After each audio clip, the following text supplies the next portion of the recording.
From the central coast of New South Wales, Australia, it's the #1 podcast for the X-Men animated series.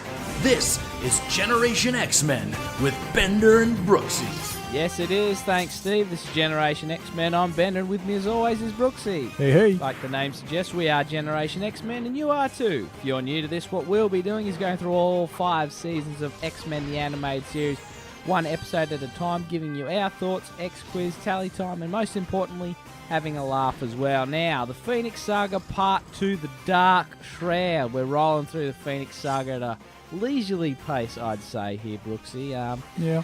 I know it's getting to the money later on, but at the moment I think we're just plodding along with this pissed-off projection of Professor X. Alliteration right there, baby. I feel as though this psycho professor could have had his own sort of episode to himself rather than just be shoehorned into this Phoenix Saga, but hey, something to do before the Phoenix shows up anyway. True. Just for a heads up for the rest of the episode, no Marvel movie news this week, but we'll be introducing a new segment, Mutant Merch, where we'll discuss our weekly purchases of Marvel products, shirts, hats, jumpers, but for me, it's action figures, baby. I'm back in. Oh, yeah. I got the itch, and I'm scratching it big time for the eBays, man. I'm on eBay. I'm on Action Figure Warehouse. Gumtrees is a good one, too. AliExpress. I'm just searching Marvel Legends wherever I can find them, and I'm itching bad. And I've bought a lot of Spider-Man stuff, but also bought some X-Men stuff here, which we'll break down later on. But yeah, before we get into that, it's time for a bit of X-Quiz. Pop quiz, Hotshot. Pop quiz! Pop quiz, asshole. Time for a surprise quiz? Won't be a pop quiz on Wednesday. There's a pop quiz. Pop quiz. All right, how many did you get today? I have one. You have one? One only. Because majority of them were signs, but there's so many signs. Hey, I wrote down every one of those signs. Well, I'll look forward to trying answering all those sign questions. Seeing how you got the most, you can go first. Which sign is over his left shoulder? Oh, No. shit. Here we go. First question. Should we say that we're not doing the Facebook Live thing at the moment? None of them. Yeah. None of them. It was far too distracting last week, and though it was fun interacting with the fans, there's only about 5 of yous, and we could just call yous because they're all Australian mates. But yeah, let's start up this X quiz, baby. Okay, question 1. What shirt is Beast wearing at the hospital? Motherfucker, that's my question. So the first one I say, I believe it's a Howard the Duck T-shirt. Correct. That's one of many cameos in this episode. You can't make one up on the spot. In the flashes of the MCON crystal destroying the planets, there's these bugs that are running away. How many arms do each of them have? That's a good question. I'm pretty sure there was 3 bugs. There's 3 bugs, yeah. How many arms do they have each? Oh, let's go with 6. They had 2 legs and 4 arms. That's 6. You want to count it? We'll count it. Count it. Yeah, so New York billboards. Yes, there was a few of them. Hit me with any of them for points. For points. We're playing on points now, are we? Well, I think there was like EKG. I don't know what that was. Quality audio and video. Then there was Wayne's Pizza, but there was also Ike's Pizza. Correct. There was just tickets, and then there was a sign that said now. Yeah.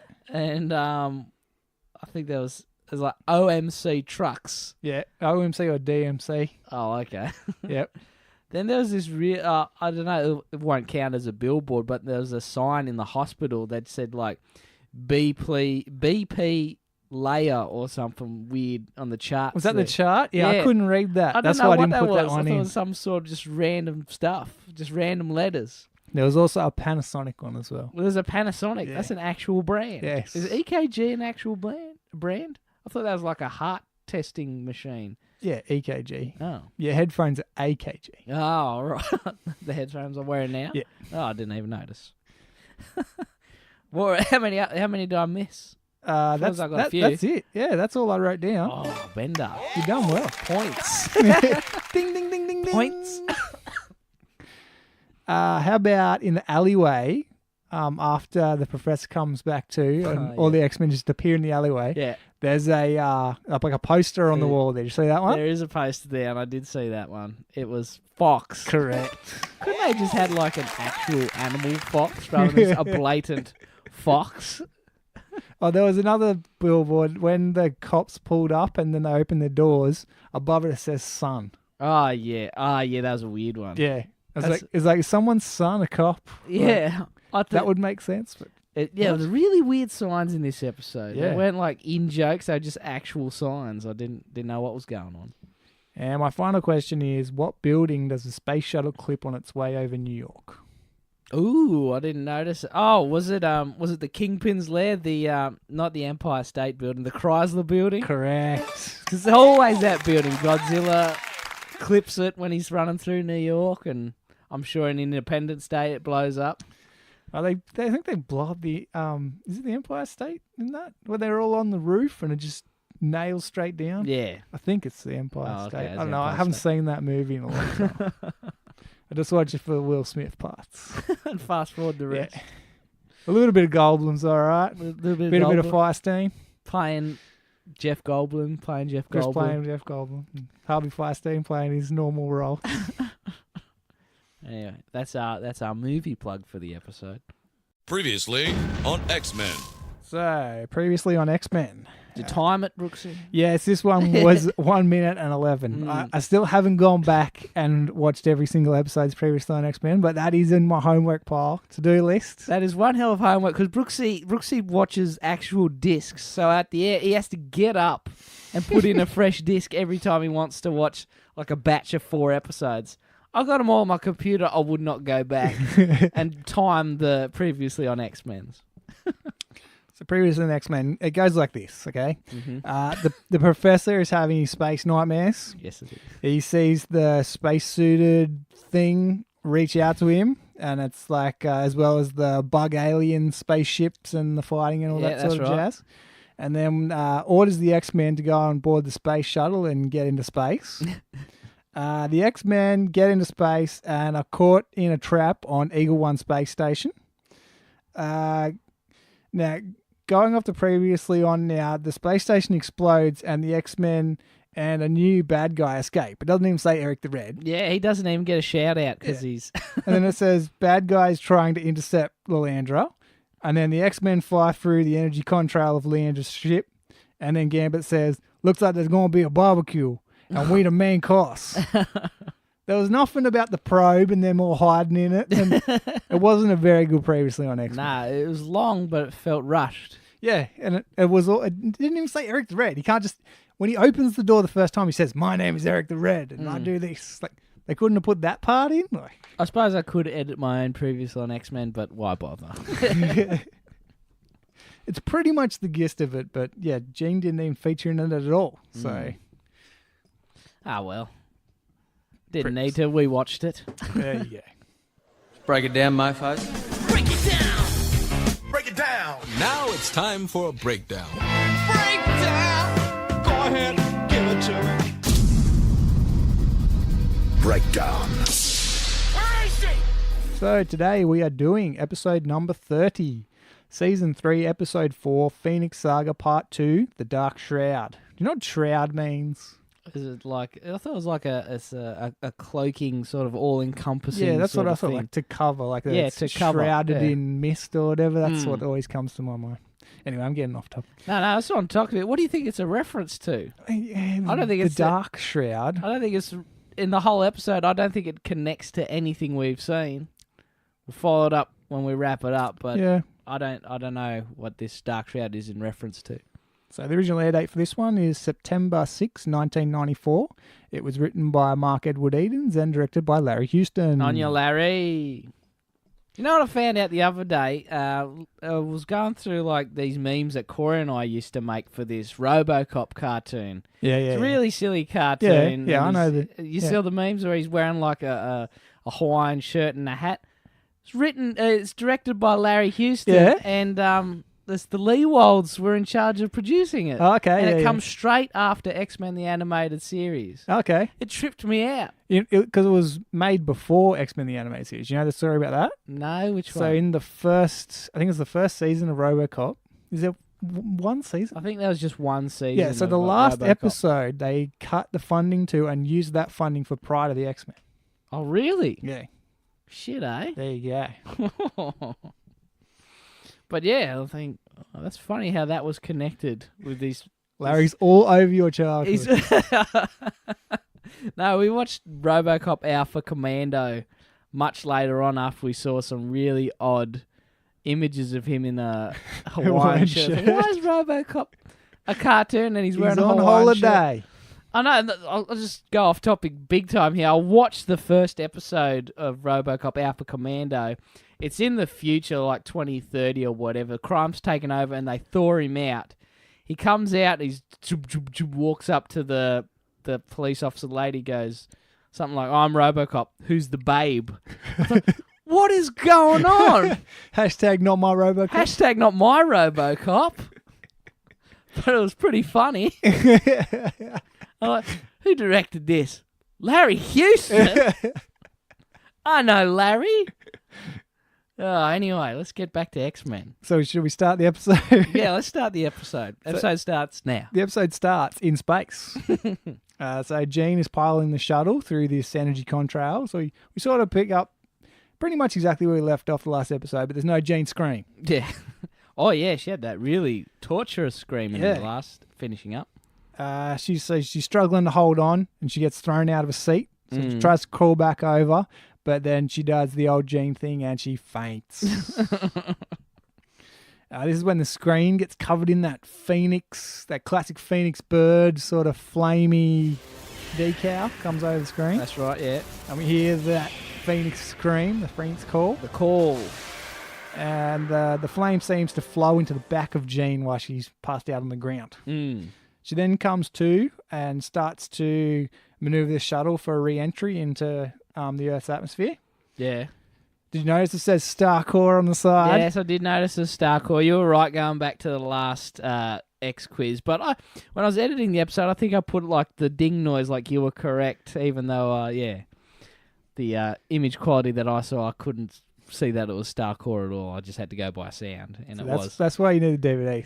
Yeah, I know. It's like putting glasses on when I'm watching your precious DVDs. And it looks good on the big screen. It does. It does. It scales up very well. Like when I put it on some other old TV shows I got, they're always flattened out. What do you call that when it's not the right bloody... When it's in the square box. Well, it just like makes them that big size. It upscales them. Is that what it's called? I believe that's what it's called. But this one, it translates pretty well. Yeah, it looks really good. Jean now has this red glow around her instead of her usual blue. And she sits back in the driver's seat. She pulls the shuttle up into the correct position as it's re-entering the atmosphere. The shuttle then flies over the top of New York, and this is where it clips the Chrysler building. I don't think they do that in a cartoon anymore these days. Oh, yeah. Yeah, I imagine that's very it's a very sensitive thing to do. Surprised it didn't get cut out for the DVD. You know? I mean, they censored Wolverine chopping off the head of a Sentinel, but not a big ship flying through Manhattan skyline. So the shuttle then skims across the water and comes apart, and the probe that all the X-Men are in pops out and sinks to the bottom along with the nose of the shuttle. Cyclops tries to open the door and it doesn't work. Wolverine comes in, pops claws, but doesn't open the door properly. What is he doing? Yeah, he slashes at the door and the water shoots him back, and then Cyclops blasts it. So he blasts the door open so the X-Men can swim free. But come, Wolverine, just slash that door, man. What are you doing? Get that berserker rage happening. Cyclops and Wolverine then calling out for Jean. She's the only one that doesn't appear on the surface with everyone else. She hasn't surfaced. She's sinking. And Cyclops can't find her. And so he dives a couple times, can't find her. And then we see this like bright yellow light under the surface. Yeah, she's bubbling. bubbling. Bubble. Yeah, she's bubbling big time. And then there's like this big explosion. I see this like red silhouetted person come up and appear. And it's Jean. Oh, no, it's not Jean. It's I am Phoenix. But it doesn't sound like that. I am Phoenix. And then what happens, Brooksy? She faints. She faints, and you said something hilarious. That's Jean, all right. That's our Jean, all right. Hashtag our Jean. So yeah, she comes up and she's in the Phoenix. She's got the green bodysuit on. Yeah. She's got the long yellow gloves, long yellow boots. Yeah, she's got that weird sash. The yellow sash and the Phoenix emblem on her chest. Mm-hmm. She's got the big red flowing hair. It's going everywhere. Yeah, it's not in that ponytail no more. Yeah, so she seems to run out of Phoenix power pretty quick. Back into Jean and faints back into the water.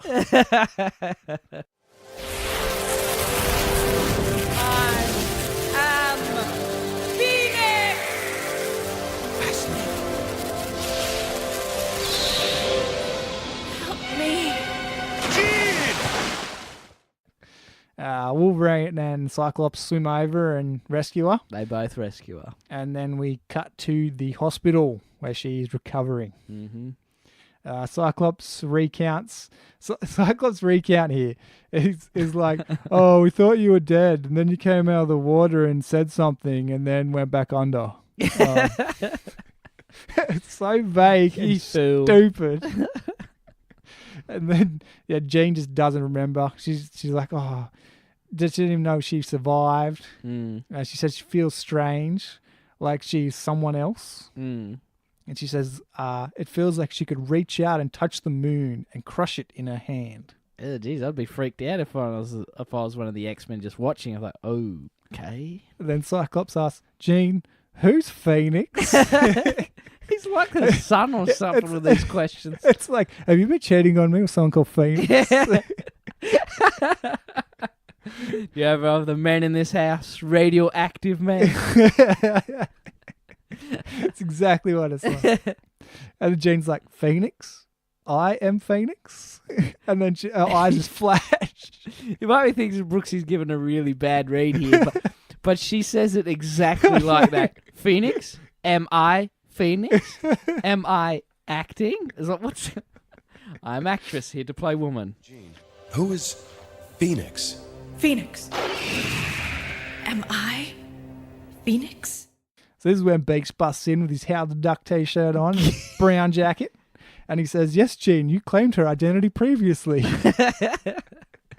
I like everyone's got sort of different civvies now. They've got some updated funky civvies. Like Beast's got the brown jacket and the Howard the Duck t-shirt. That's pretty cool. Except for Storm, man. What's Storm doing? Well, she's just hanging out on the Brooklyn Bridge. I think that was it. Yeah, that was going to be one of my things, but I didn't get a good enough look at the bridge to say which bridge it was. How many bridges do they have? There's a fair few. There's a fair few of them.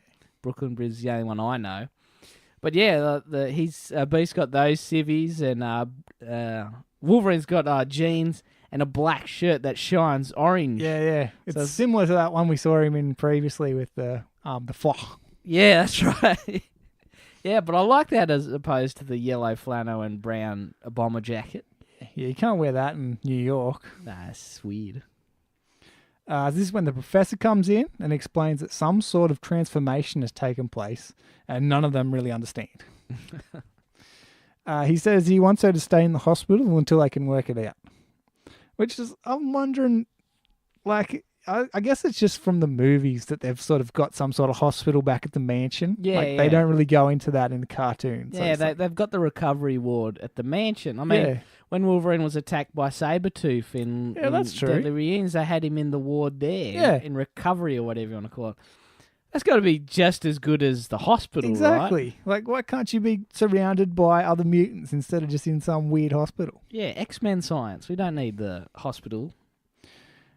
Beast says he's been talking to Dr. Corbeau, and NASA is hopeless and has no idea about the spacecraft and what happened and even how they survived, and have decided to just deny everything to the media. Of course, they didn't know the X-Men had hijacked Starcore 1 or whatever. But they're like, oh, they don't even know how you survived. Well, you got in that bloody probe, mate, that had all the shields on it. That's how you survived. The radioactive proof probe, yeah. What are you doing? Worst NASA ever. The professor tries to butt in here, but then Cyclops tries the old, it's time you tell us everything you know, Professor line. Oh, yeah. He's tried this before, and he's going at him again. This just gets the professor pretty pissed off. Oh, yeah, he slams his hands down on the hover chair. And he says he's told him everything, which is still nothing. I've told you everything I know. And Cyclops is not happy. He's like, that's not good enough. And he blames Jean's injuries on him. And the professor says, a good leader doesn't have to be warned to be on his guard. Yeah, he hits him up with the leader stuff. Take that. I don't know who to cheer for in this fight. This like reminds me of that Jesselnick joke. It's like I'm watching my parents fight and my parents suck. Oh, Jesselnick. Bring him back. More Jesselnick. Bring him back. More offensive. Bring that back. It's not ever coming back. Go read a book. So Beast at this point decides he's going to hang by his feet to de-escalate the situation. This is just like how he deals with shit, I think. He's like, oh dear, I'll just hang upside down. How can I get their attention? Come in upside down. If I might interject, concern over Jean's condition has rendered both of you irrational. Neither preparation nor leadership could have prevented what occurred. So he says he's going to head off to study the mind control devices that he's pried out of the heads of the astronauts that they saved. With the claw hammer. So then he heads off down the thing and I think he's trying to make himself into having a little catchphrase here. He's trying to shove this catchphrase down our throats. And he just goes, fascinating. Fascinating. Because he said that as soon as Phoenix popped up out of the water. He did. I forgot to mention that too. Fascinating. I do like it though. It's pretty good. So we get an X-wipe from there to Beast heading out the front door. Get a good look at that Howard the Duck shirt. What are your thoughts on Howard the Duck, by the way? I haven't seen the movie. Yeah. I haven't heard anything about the comic books. I saw his cameo in Guardians, and that's all I know about Howard the Duck. Have you? I've seen the movie. Yeah. I know Lawley likes it for some reason. I don't. You don't? Not a fan? It's one of those classic, terrible old Marvel movies. Oh dear. Yeah. I heard Leah Thompson was in it. And She wanted to shag him, the duck or something. You'll have to watch it to get the whole story. Really don't want to. I'm fine not knowing. It's part of the MCU. We'll do it for Marvel Movie News. All right. I'd watch his new spin-off because it'd probably be good. Yeah. MCU don't stuff up. No. So anyway, where were we? We X-wipe out front to Beast, and Wolverine's across the road, and he's busting up some cans in the alley. He's breaking garbage cans. Beast tries to settle him down here, and he says he's going to hail a taxi, take him to the pub. Yeah. And then, but then Beast forgot that he's actually massive and blue and scary, and taxi driver pulls up and just speeds off again straight away. So they're still layering that in there. Yeah, that's right. They're mutants. No one's got used to this yet. Yeah, that's right. Yeah, it's still early days of mutant acceptance. So the professor heads up to the roof and jumps in his scout jet. Oh, can we go back here? It's like the Beast, the cabbie tears away, and then Beast says something like, I don't know. Well, it's always hard to get a cab in New York. Yeah. And then Wolverine says something. Last time I was at an operating table, I got these, and the claws come out. And you yelled at the TV, you weren't on a table. You're in a tube. You never had a table. You're in a tube. That popped me. But anyway, they're on the roof. I never write down my rantings in my notes. Yeah, that's the only thing I really remember is all the funny lines you say during the rewatch when I'm around. Because it's all gold. Because none of that comes to me when I'm writing. Because I'm just writing. Yeah, you're what breaking comes it through down. my head. You're not cracking jokes. Yeah. You need to watch it like 3 times. And record myself just yelling at the TV. Yeah. Because all that's gold, Brooksy. It's all gold. So the professor heads up to the roof and jumps in the scout jet, which we did have a lot of questions about originally, remember? Like, how's he getting this scout jet with his floating wheelchair? Yeah. So it turns out it fits in there perfectly. Yeah. And then the seatbelts go over the top. Yeah. Well, all we had to do was wait. But this has raised more questions for me with this elevator to the roof. Is this a public hospital? Is it accessible to everyone, this helipad up top, or do anyone has their own jet capable of vertical takeoff? That's a good question. You don't have to just park the shit up there, and he just is right to catch the elevator up. The elevator goes all the way to the roof. Yeah. Those questions that I have. Good questions. Not enough for the segment, too many questions. I've only got the one. That's your department, Brooksy. You need to find a logically ridiculous episode, and I want it back. I want too many questions to come back. So while the professor's sitting in his scout jet, he cops another mind beam, and then this floats the jet up off the ground. Oh, yeah. And so then we start seeing a couple more of these flashes. We see this large crystal and the bug-suited person. They're sort of reaching out for the jet. And he's like, what are you doing? And so he's like, oh, no, I don't want to. What are you doing? And then the jet just crashes back to the ground.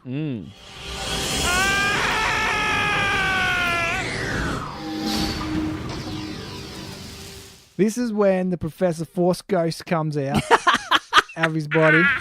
And he's wearing a black cape and a black tie. Mm-hmm. And he gives us the evil Castor Troy look from Face Off. What's the evil? Oh, that's right, the Castor Troy look. I'm going to put those images side by side. Professor goes full Castor Troy. He does. But yeah, he's Force Ghost is perfect. Evil Force Ghost Professor. And then he's searching for the X-Men with his mind powers. Yeah, he senses the other X-Men. And this is where we see Storm. She's on top of the bridge pylon. That's right. Gambit and Jubilee are in the line waiting for a show. Mm-hmm. Cyclops and Jean are still in the hospital. And Wolverine is on the subway. So we end on the subway. So then we transfer to the subway. Yeah, straight in. Wolverine is standing there. Oh, actually, there was another sign behind Wolverine on the subway. I think it said "fun." Yeah, that's a weird one. Yeah, I thought it was going to be cola or something, but it's just fun. Yeah, it's just why are they so weird? On the subway, Wolverine sees Yuriko in a human form. Yeah, human form in the other carriage, and she's smiling at him. So yeah, he goes to open it and it's locked, and he says, "Lucky I bought my key," and then he just pops claws and just slides the door open. Yeah, he doesn't cut open. Doesn't pretend to use a key or anything. No, he just slashes it open.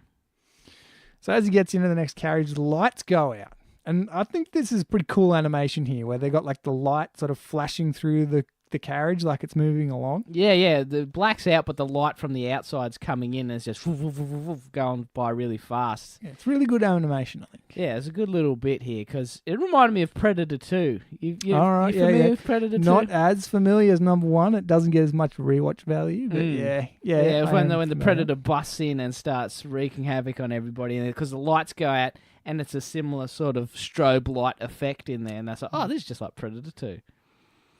Wolverine then sees Sabretooth, who we haven't seen for a while, having a little bit of tussle with him, sort of beats him, goes for the slash, and then falls down the side, and then Deadpool appears. And blasts him. Shoots him out the back. But it's all just a projection. Yeah, but it's a good way to get Deadpool another into the Deadpool. series. Yeah, that's right. So Wolverine's hanging on out the back by his claws, out of the back of the subway train. And Deadpool morphs back into the evil Force Ghost Professor. Does he have a name, this Force Ghost Professor? Evil Force Ghost Professor. I was looking up somewhere. His name might have been Onslaught or something, but I thought I'm not too sure about that. We'd have to look that up. But yeah, I don't know. Maybe Pat or Scotty know. Evil Professor. Evil Force Ghost Professor. We'll keep calling him that in the meantime. That's what I wrote him down in my notes as.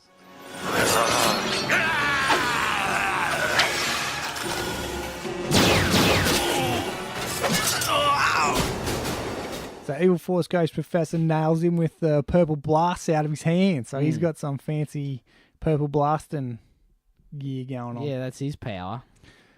He then stands up and starts to hassle him about being an animal and not following orders and how he shouldn't have saved him and all this sort of stuff. Yeah, really mean shit. Wolverine pops claws again, and he's just about to stab the professor before he's distracted by Jubilee. And she's tied up. Suddenly behind him, tied up on the tracks, and a train's coming. And this is when Evil Force Ghost Professor just has this gun appear in his hand. And he shoots at the feet of Wolverine, some sort of goo. It's a sticky glue goop that just shoots him straight in the legs, and Wolverine's stuck. He's stuck. He's got the glue gun all over his feet, so he can't save Jubilee.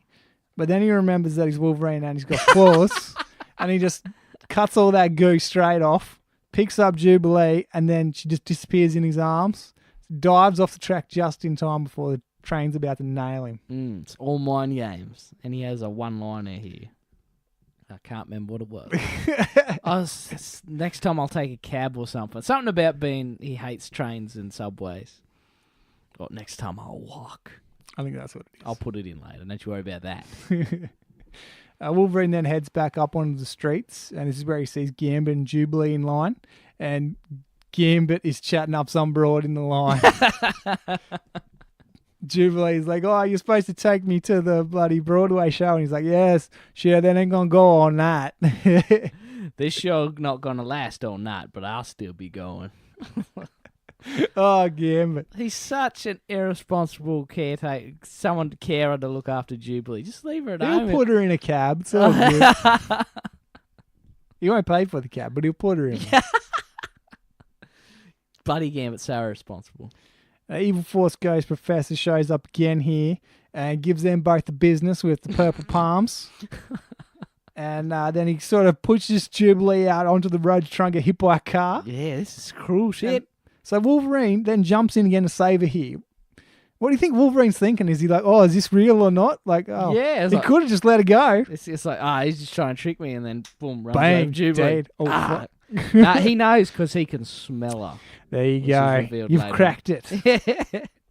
And then Jubilee's first response to this is, Professor Xavier is walking. It's not, oh my God, Professor just started to try and kill me. That is not a shock to her. It's even wrong because wasn't he floating? Jubilee, pay attention. Focus. But he's such an evil bastard that she's not worried that he's trying to kill her. He must have done that before. He must have, yeah. Gambit then tries to shoot a few cards at Evil Force Ghost Professor, but he just flicks them into like the ticket booth. Yeah. That was pretty cool. Yeah. That's what he says. Don't worry, you're a ghost. So he calls him Ghost. He's Evil Force Ghost Professor.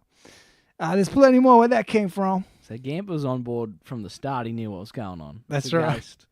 It's a ghost. Jubilee then hits him with the fireworks and disappears. Yeah, and it blows up the building behind him, or the front window anyway. Wolverine also shortens Jubilee's name here to Jew. Jew? I didn't know about that. I'd call her Jubes. Like the lollies. I got a note here. I called him Caped Professor. Okay. Caped Professor has some really funky synth music whenever he shows it. It kind of reminds me like Mortal Kombat 2 character select music. Right. But I know in the sort of music sort of sound to it. But I thought that was pretty interesting. Evil Force Ghost Professor then says, Fools! Your puny mutant powers cannot harm me! I created the X-Men! And what I created, I can destroy! So evil. So then we pop to the break. Come back from the break, and Storm's still sitting on top of the bridge. I think she's meditating or something. She's just sitting cross-legged, eyes closed. Oh, well, if you could fly, I'm sure you'd fly up to all sorts of fancy places. Oh, hell yeah. I wouldn't go to the top of a freezing cold bridge in the middle of the night, though. And she gets a call from Jubilee that the professor is going nuts. And that's a direct quote. Professor's going nuts. She said she'll over there as fast as the wind blows or something. Yeah, I didn't write down Storm's line. Yeah. I'll repeat them. The real professor there almost sort of comes to here to warn Storm. No, don't go over there. Yeah, he's aware. Trap. He's aware of something's happening and it's a trap. Don't do it. But he can't stop him. The cops then show up with X-Men battle here, and they're like, freeze, mutants. Jubilee tells them to arrest him, not them, but they can't see anyone. It's like, arrest who? And Wolverine says, you can't see him because he ain't there, because I can't smell him. There it is. Wolverine's always solving everything. Which made me think, what does the professor smell of? Now, do you reckon it's like an old man musk, or is it some sort of mixture of head wax and incontinence? I'd probably like the general old people smell and Old Spice deodorant, I guess. I'm not too sure. Blankets. The back of the garage. I don't know what the professor smells like. Do you reckon he'd smell like some sort of like burning electrics because that weird chair? Because of his hover chairs? Yeah. It can't be very circuit board safe or something like that. I don't know. Yeah, he's in that chair all the time. Yeah. So it would smell like burning electric. Burning Electric. Sounds like a good name for an album. Evil Force Ghost Professor isn't happy about this. And so he just does the old disappearing act on him. So he gets really angry and disappears. I need to abbreviate Evil Force Ghost Professor. In my note, it says EFPG. EFPG? EFGP. EFGP. Oh, no, keep calling him Evil Force Ghost Professor. That's a meme. The cop said, or if we had our own T-shirt shop. That's a T-shirt. That's a T-shirt. That's a T-shirt. Put that one on a T-shirt. We'd have to go back through all the podcasts and find all the things that we've said and just put, oh, that's a T-shirt. Yeah, it is. Like, suddenly Sabretooth's our first, that's a T-shirt. our first shirt. Evil Force Ghost Professor's the latest one. One day I'll just make a whole bunch of custom shirts just for us. Awesome. I'll wear them. Yeah, I'm going to update that and get us a better Generation X-Men shirt. So the cops here still want to arrest someone. But then good old Storm shows up, gives them the old fog so they can disappear. Mm-hmm. And they're off. Gone. Escaped. Cops don't know what hit them. We wipe back here to Jean in the hospital bed. Cyclops is also calling Rogue. So like, oh yeah, that's right. Rogue's here. Where's she's back. Rogue been? So he tells her to get back as soon as possible. That's when Evil Force Ghost Professor then shows up in the room. Now Cyclops across the room with one of the purple beams out of his hands. Yeah, he leads with a line which cracked me up. He goes, "Ingrate incompetent fools." Ingrate incompetent fool! Professor, you're... Then Jean wakes up and tells Cyclops that it's just all in his mind. It's all projection. And she sort of Phoenix flamebirds out of her head and then blasts the professor into this cloud and he's gone. Yeah, poof, gone. She punked him. She's got that Phoenix power. And that strong Phoenix power, she can start whipping ass now. Jean says, he was just a psychic projection from the professor's mind.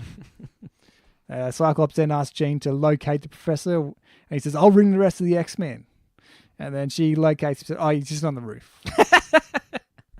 So all the sort of X-Men just meet there, and that's all right. Storm is the only one in uniform. So she doesn't, why can't she be in something else? Like, she got a red jacket on again? Well, yeah, like in Night of the Sentinels, she had like the red jacket and the black pants, and she just burnt the crap out of them. Yeah, they're gone. She Wonder Womaned into her fancy clothes. Into a uniform, sorry. The professor then tells them that he felt a psychic probe of enormous power. And it's the same one he's been feeling before, and it's been bloody telling him all the stuff about old mate and everything. Been banging on about space. Banging on about some space garbage. I saw that from Crowfer. Yeah. It was like Sunday mornings or something, there'd be like, you know, those Jesus shows or whatever. Yeah. And I was talking to him about it one day, and he goes, I was watching this, I'm just banging on about Jesus. That's the funniest line I've heard. Banging on about Jesus. And then we see random guy pop up onto the rooftop with his video camera. Oh, yeah, that's right. Random guy. And he's got a green glow in the back of his neck, so he's clearly under mind control. The camera is sending pictures back to Eric the Red, who's orbiting the planet in his red spacecraft. And Eric the Red is wearing pants. He sure is. So he has a change of pants. The professor continues that the dark side of his brain came out and tried to destroy what he cares for the most, the X-Men. So that's what happened with Evil Force Ghost Professor. So it's just the dark side of his brain. And that was just... Somehow just he's always... I suppose everybody has the light and dark side, but his is really dark and it got loose. Well, he's probably 90% dark. But yeah, that's just it's just an interesting character that we'll never see again. But yeah, it's pretty weird. Evil Force Ghost Professor. Yeah, it's the end of Evil Force Ghost Professor. So we fade now, and the X-Men all appear in an alleyway. Yes, suddenly alleyway. Suffrates, and we're in an alleyway, and the professor decides he's going to put Cyclops in charge until he returns. When that happened, you went at the screen, I don't know who you were acting out as, like Wolverine or something. That's what I was expecting. Why is there no, hey, how come I can't be on charge this time, man? Yeah. Come on. You put him in charge every other time. Give me a go. He just got Gene almost killed. Come on, man. Share it around, will you? Well, Beast can be punching in all these really smart lines. Man, I'm the smartest here. And the biggest. Arm wrestle for it. Let's go. Yeah. I haven't used my left arm. That's a good point. I'd like Beast to be in charge. Yeah. So Jubilee says, "Oh, from where?" And then we get the music cue. Yeah, and it's bagpipes. Bagpipes start playing, so it can only be one place. Wow. I was going to say Melbourne Street when ACDC was. ACDC Lane when... Back of a flat top truck. Yeah. Wouldn't that be awesome? So in Muir Island. The professor lands on Muir Island. He's greeted by Moira and her new fiancé, Sean Cassidy. Sean Cassidy, he can walk. She's into the man with legs. Oh, there's some good jokes there. I just can't put my finger on them because I'm not a comedian. But, oh, man, there's some jokes to be written right there. You're supposed to tell me, I'll just cut you off the legs there, Bender. I'll just go to the Scary Movie 2 once. All right. Yeah, Scary Movie 2, Wild Wild West. Yeah, that's another one. There you go. Oh, I'd go to that to go back to Jesselnick when they were talking about Oscar Pistorius. Yeah. Look, I'm not going to judge a man until I've walked a mile in his shoes. Anyway, Sean Cassidy. Should we do the rest in a Scottish accent, Brooks? Aye. Moira has told me a great deal about you, Mr. Xavier. That's pretty good. That's pretty good, boy. Is he Mr. or is he a doctor? He's Isn't a he professor. Doesn't he have to be a doctor? He's like, hey, I did not study. He should have said that. I did not study a vague university degree to be called Mr. Thank you very much. And also you get that awesome face change when she says, my fiancé. And he's just like, oh, you motherfucker. Really cut him off at the legs there. Really took the wind out of his sails. So after old Sean Cassidy talks to him, the professor replies classic. He's like, How fortunate. Now, if you'll show me my quarters, Moira, I need to rest. I've not seen him like this, Sean. It may be even worse than he told me. Oh, he's so butthurt about this. fucking Moira. Fucking Scottish slut. I'm going to mind probe her so bad. Oh, Professor. This is when Moira, she's standing with... I'm going to keep saying Sean Cassidy because we don't know anything else yet. Yeah, he's not... He's just Sean. He's just Sean at the moment. He's just Sean Cassidy. So she's worried, and she has not seen him like this before. So she hasn't seen him jealous before. Haven't seen him jealous, pissed off. So the professor's trying to psychically link with the probe again, because he senses it might be the answer to his loneliness. Yeah, that seemed to come out of nowhere. He's suddenly lonely. Yeah, so he sort of hovers over to the window here, and then he's like talking about loneliness, and you can see Moira and Sean on the cliff top Yeah, in the that's right. moonlight. It's very romantic. Yeah. And then, they've got their classic Scottish bloody talking here. There's so much Scottish. Banging about. I don't know. Banging on in Scottish. Well, I just keep going back. Wouldn't they be friggin' freezing? It's Scotland in the middle of the night against the ocean, the wind blowing. Go inside, put a scarf on or something. Every time that Muir Island music plays too, I just start thinking of with the rhythm of my heart is beating like a drum.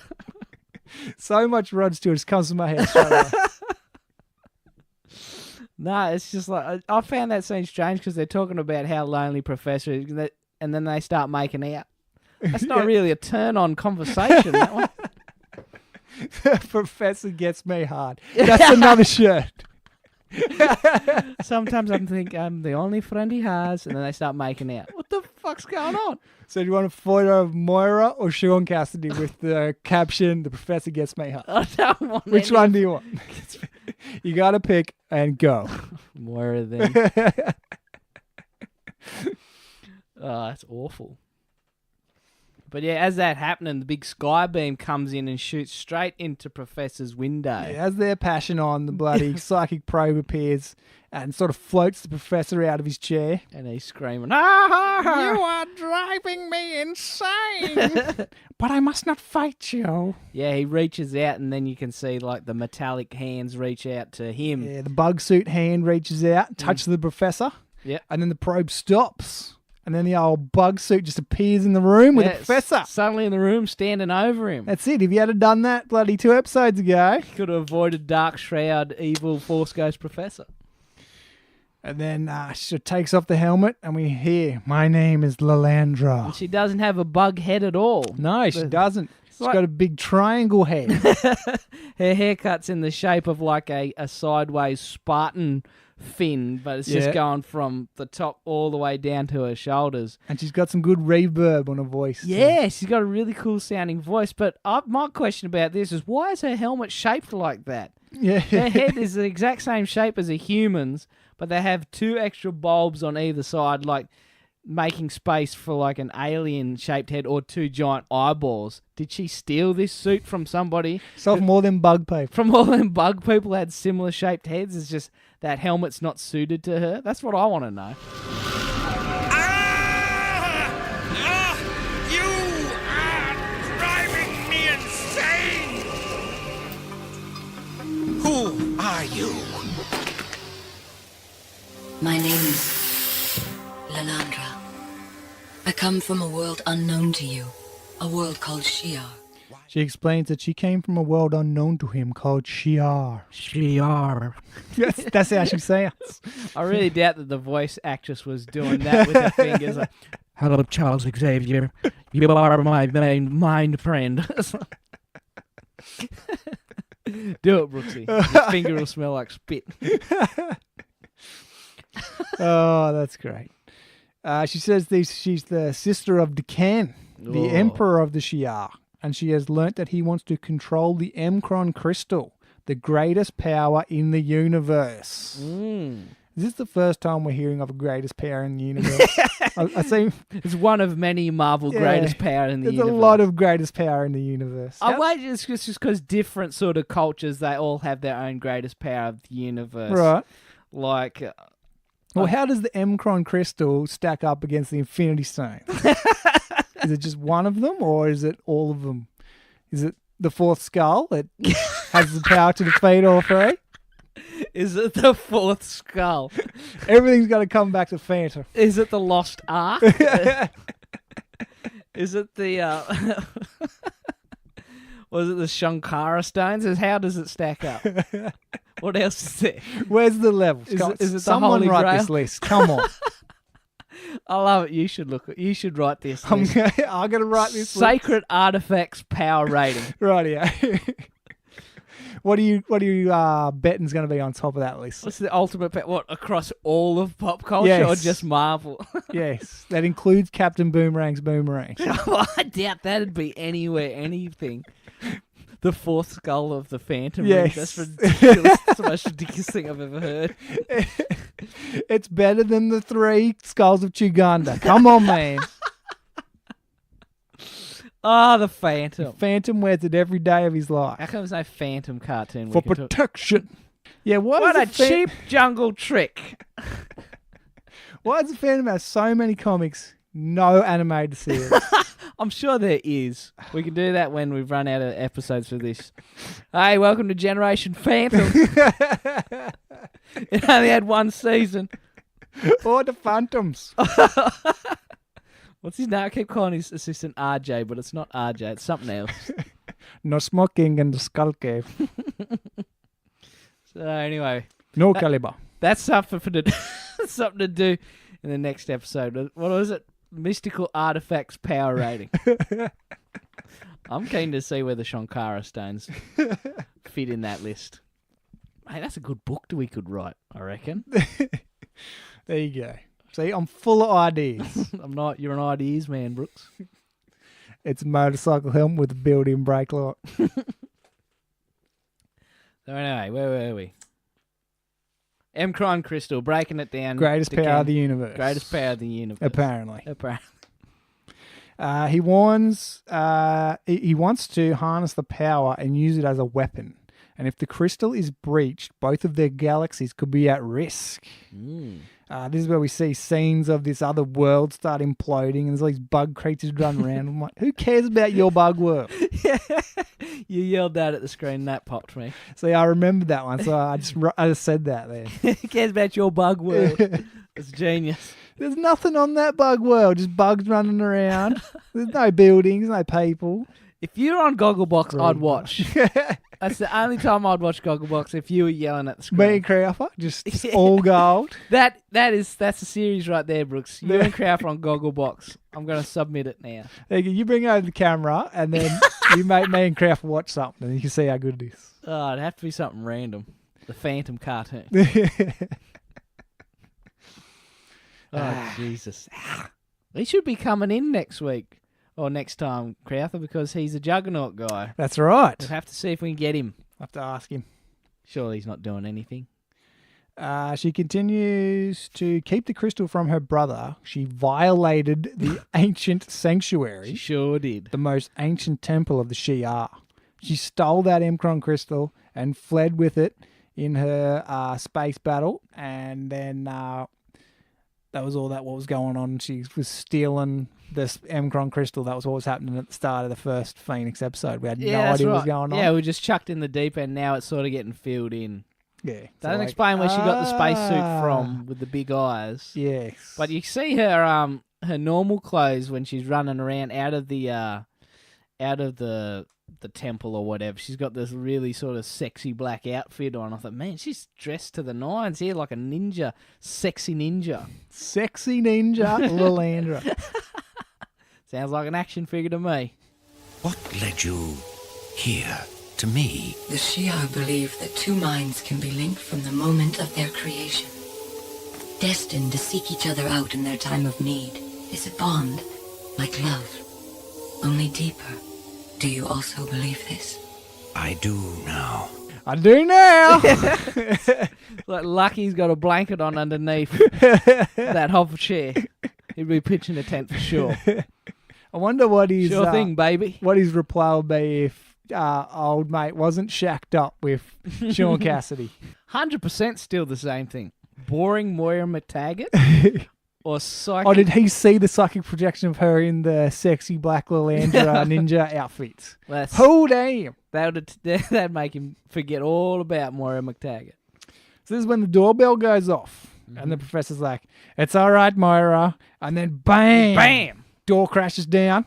The name's Juggernaut, dear brother. And he picks up Lilandra like she's just some little toy. And he's like, and you must be Lilandra.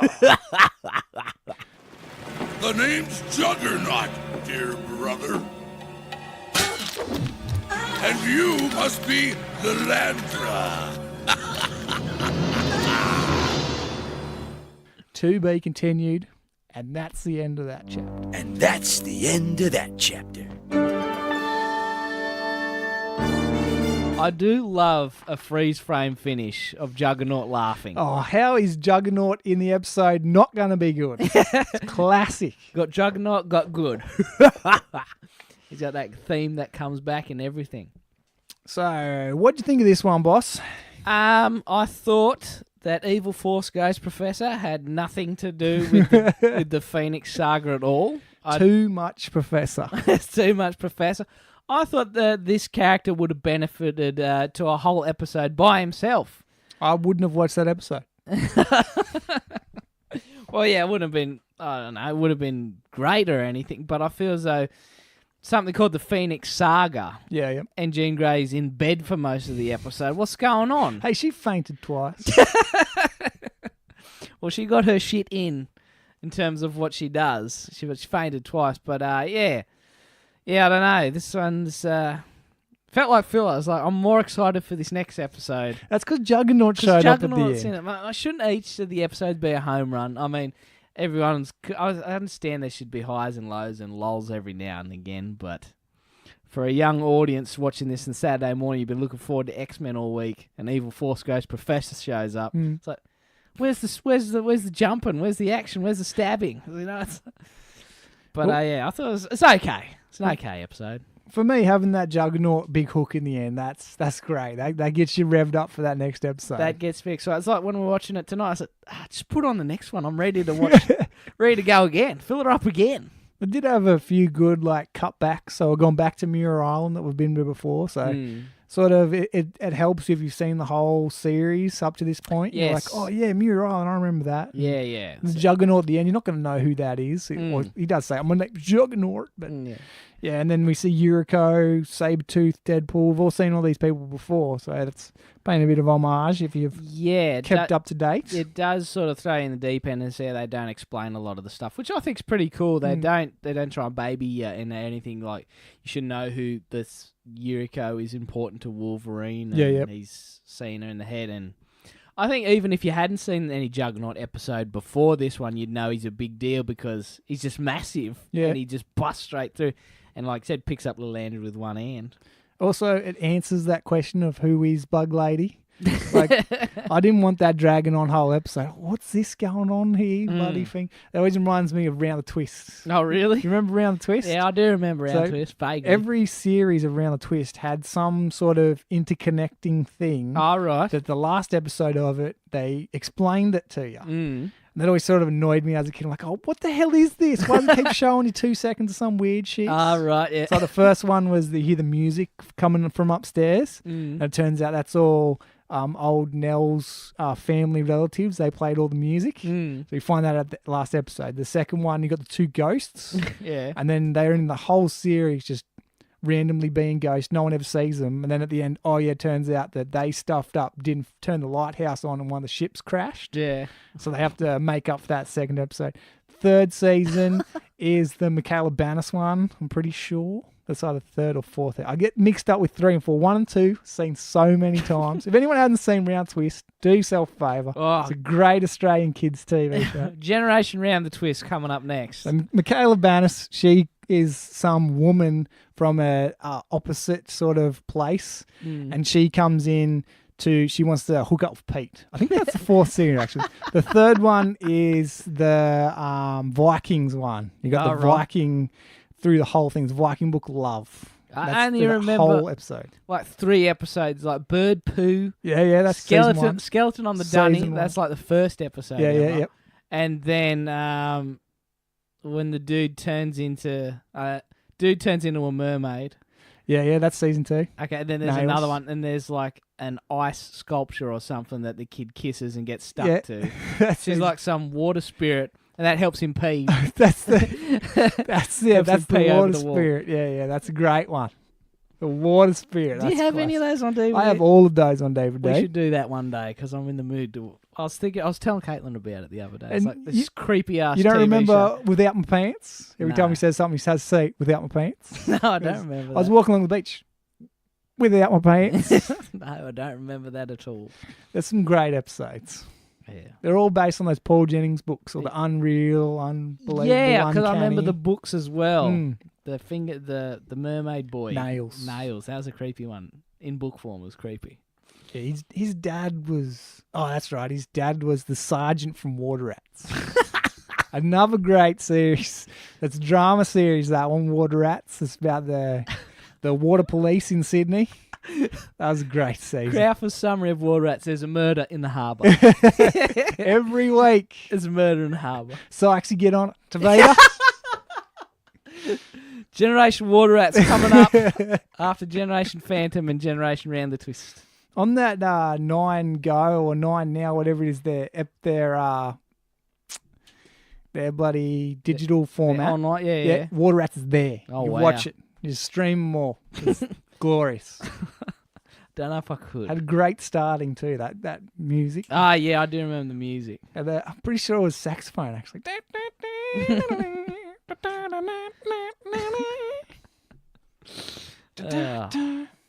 Them men bullshitting Crowfer. We should have a Water Rats Blue Heels crossover. Murder at the pub by the harbour. That's how he summarised Water Rats. Murder at the harbour. How he summarised Blue Heels. It's murder at the pub. Well, I think Water Rats had a bit of a bigger budget than Blue Heels. Everything was just like inside a house somewhere. Blue Heelers. Water rats all the harbour. At boats. Always going somewhere in Sydney. It's great. Let's move away from Australian TV shows Anyway, from the 90s. Back to what we thought about the episode. I've got one note here from the comics. Oh, yes. There was a huge error regarding the Phoenix for the duration of the Phoenix and Dark Phoenix sagas. No. As they show the Phoenix to be inhabiting the body of the real Jean Grey, in the comics, the Phoenix created a copy of Jean Grey and inhabited this copy. The real Jean Grey was kept safely in a pod beneath the ocean. That's ridiculous. Though presumably this was changed to the complexity of the real story, and many children will find this too difficult to understand. Yeah, I think too many adults would find it difficult to understand. So, what was your favourite part of this one? My favourite part, I'd go the subway sequence because it reminded me of Predator 2, and because you brought up the animation and the lighting and everything. Plus, we get the cameo of Sabretooth and Deadpool. So that's my favourite part. But my favourite line, I'll skip ahead to my favourite line while I got it in my head, is "Ingrate incompetent fools." It's so demeaning to poor Cyclops and just really shows you how mean this evil Force Ghost professor is. That's my favourite part and favourite quote. What about you, Brooksy? Well, my favourite part has to be Juggernaut busting through that door at the end. That big hook. Wow. That is pretty iconic. That's pretty awesome. And my favourite quote comes from your favourite scene. It's when Wolverine says to the Professor, "I ain't fond of you either, Professor." Because I really related to that one. See, talk about that hook. Another contender for favourite quote is, "And you must be Lalandra." Because it tells you so much about Juggernaut. He's very cheeky, he's laughing, and also someone must have recruited him because he's looking for Lalandra specifically. So that's a pretty good line too. So how do you rate this one? I found this one to be right in the middle, pretty average, so I'd give it like a 5.5. That 0.5 is for the hook at the end being so good as it was. Right. But yeah, it didn't really tick a lot of boxes for me. No badass, no funny, no action-packed sort of thing. So it's like pretty like a above average flat line for me. Just 5.5, not super entertaining. I've gone with a lucky 7. Ooh, lucky 7. That's very generous. How's IMDb scored this one, Brooks? IMDb gave this one a 7.9. Ooh, this is very high. Everyone's rated. Last episode you gave it a 6. So you reckon this one's just a bit lower than the last one? I'd say it's a little bit lower than the last one. See, I've gone half a point above. Ooh. I preferred this one, more Juggernaut. Oh, yeah, that's a solid point. But Evil Force Ghost Professor. Don't worry, mate. My scores will go rocketing up in this next episode if it's got Juggernaut in it. I'm bound to have some really funny moments. Probably some more Scottish. Hey, more Scottish going on with. I don't know. Sean Murray now. That's what reminds me of bloody Rod Stewart. Is that bloody Loch Ness movie? Really? I don't. Ted Danson. I haven't seen that one. You should get onto that one. Got to get on that as well. Doesn't sound like something I'd enjoy.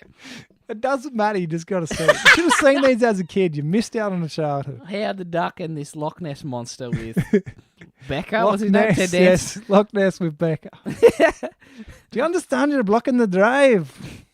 Wait, is Ted Danson playing Scottish? Aye, no, he's okay. he's the British. He's the American. American guy comes over there trying to find Loch Ness monster. Oh, that sounds ridiculous. Aye, I was watching Becca the other day at Mum's place. It's a good show. It was Family Guy, wasn't it? Where he's got the massive overhead hang on his head of he's making his fun forehead, of his brow. Yeah, how big? Since I saw that, I'm like, oh man, he does have a massive overhang. That's so mean. It didn't turn out so well. All right, tally time. What do you got for us in terms of claw draw? You know what you can add to tally time? What's that? Is Beast's fascinating.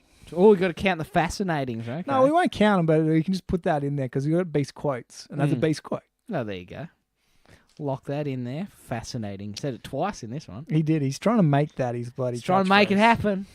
Stop trying to make fascinating happen, Beast. It's not going to happen. Well, I don't think I'd ever use it, but I never use many other catchphrases from the show in my regular speak. I've never called anyone bub before. That'd probably be a Mean Girls fucking trying to make fascinating happen. There you go. I've written the fucking me.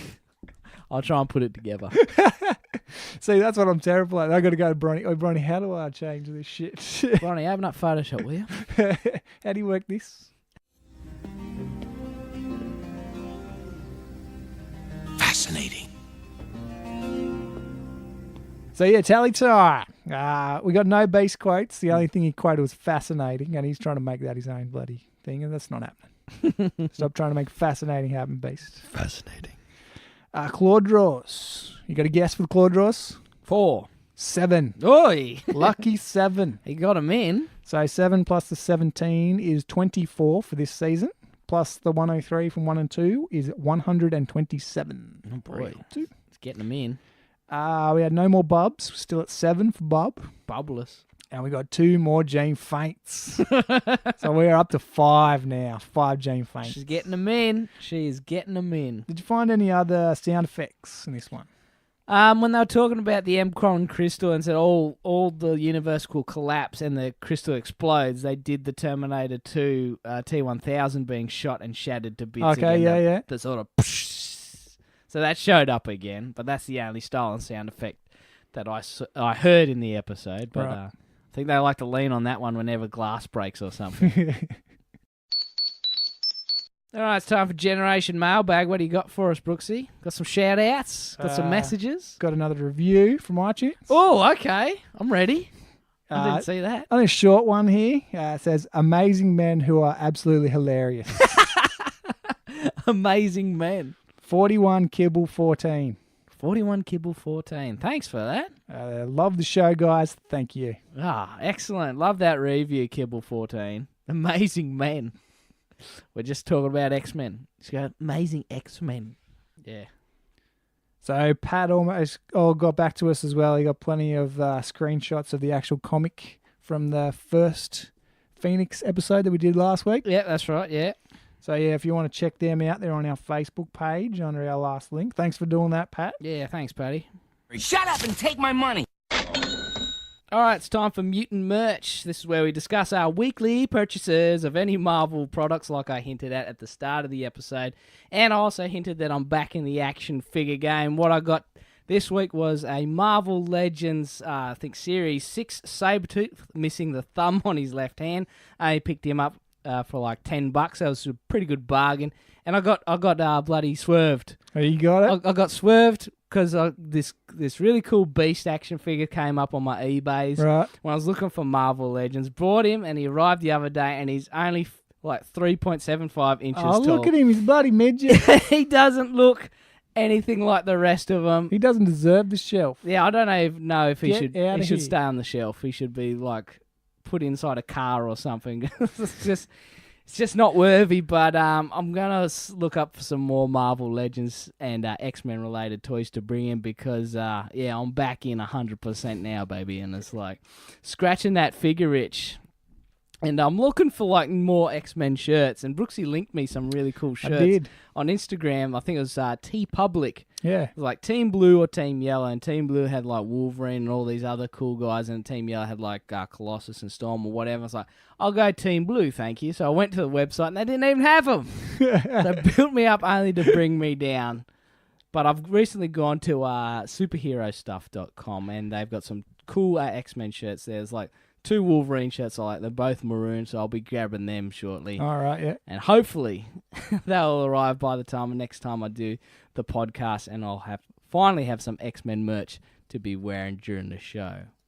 But big into the action figures, guys. And there's like, we'll plug it while I'm here. There's a new Marvel Legends line coming out now. We're finally getting a Gambit for the first time in a long time. Good old Gambit. He'll be here in the figure room for Generation X-Men room, and I'll get an extra action figure for myself. There's also a Beast coming out that looks really cool. The first time in a long time. And I think there's like some exclusive Jubilee Build-A-Figure or something like that in the latest line. Plus like Wolverine versus Sentinel. So I don't know if I'll get all those. Right. But I'll be definitely getting some of them. Beast is a must. Gambit's a must. I think we might as well get Jubilee because she's a big part of the series. Yeah, but, you haven't got many women up there. We've got no women up there because they're all too expensive on eBay. You got Cyclops. So. I'll give a Marvel Mutant plug at the moment. Brooksy shared this interesting video on our Facebook page. It's called Marvel TLDR. Now, I had no idea what that meant, so I had to look it up, and it's the first time I felt really old. It stands for Too Long Didn't Read, and there's these little recaps of these entire runs of comic books, like entire graphic novels worth, and one of them was the Phoenix Saga. And after watching it, I was thoroughly entertained by it because they're all funny and whatever, and they show everything. But just how different the story was in the comics compared to how much it was in the animated series. The Dark Phoenix Saga. Yeah. How much of that did you know, Brooksy? Yeah, not too much. Yeah, I know the animated series. That's it. I know. That's what I'm thinking. I thought the animated series was exactly how it unfolded. So when I watched like X-Men 3 for the first time, and then she just shows up in the river, I'm like, what? This isn't it. This isn't how it goes. Phoenix comes from space. How'd she just get it by getting bowled over by a big wave or something? That's not how the Force works. It's not how Dark Phoenix works. And then there's this new one, which I'm not too sure what continuity it's going to follow.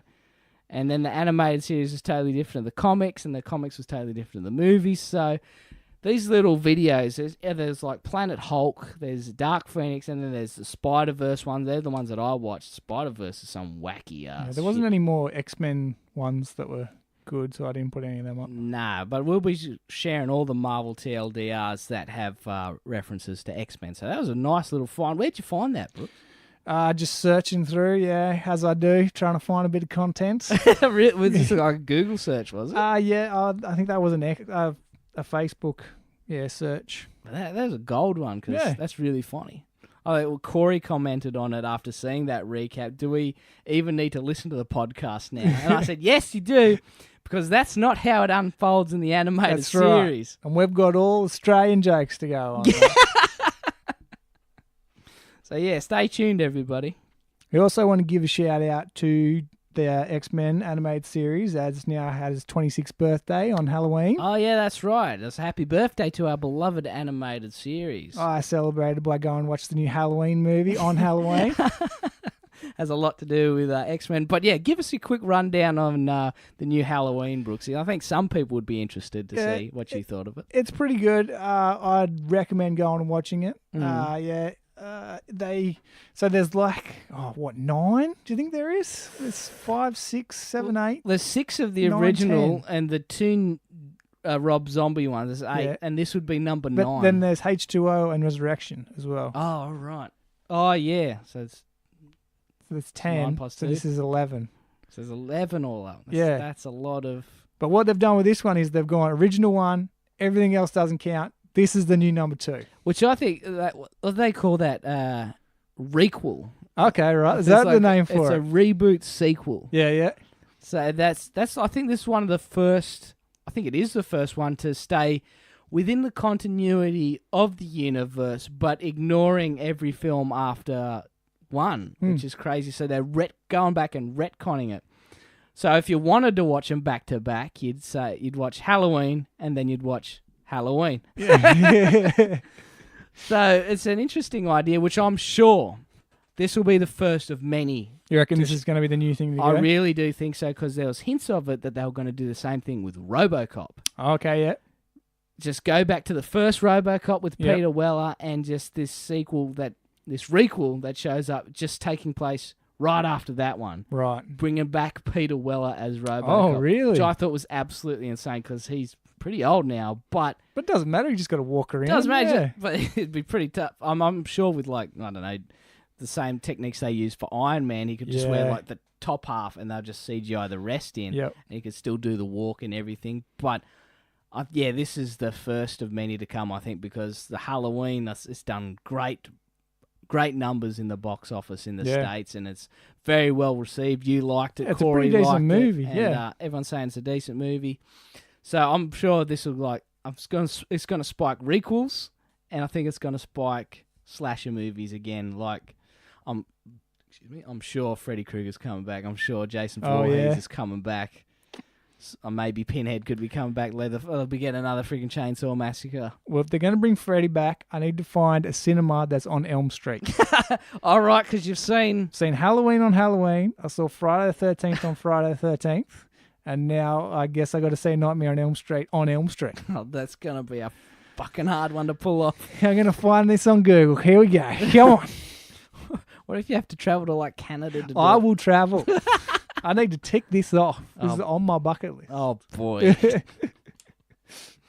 Top stuff. All right, let's take it home. Find our podcasts on iTunes, Podcast Addict, Pocket Casters, Stitcher, and YouTube. Subscribe, rate us, and give us a review. We want stars and feedback, people, so if you've got something to say, we'll read it out on the show. Like and share our page on Facebook, @Generation X-Men, to anyone who likes Marvel, X-Men, and Australian chicanery. Follow us on Twitter and Instagram @GenXmenPod for Meme Monday, Marvel movie news, and all things X-Men. Or you can body slide into our Facebook DMs by Or you can body slide into our Facebook DMs or by email generationxmenpodcast@gmail.com. So what's up for us next time, Brooks?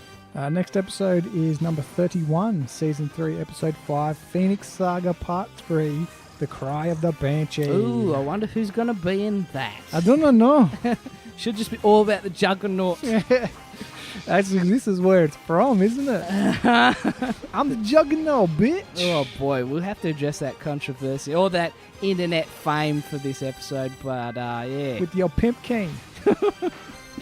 All right, that's it from us here at Generation X-Men. Wherever you are in the world, thanks for listening, and we hope you had a decent shot of X-Men nostalgia. Next week, we've got the Phoenix Saga Part 3, The Cry of the Banshee, with breakdown, tally time, claw draw, mutant merch, and maybe Marvel movie news, depending on if anything happens.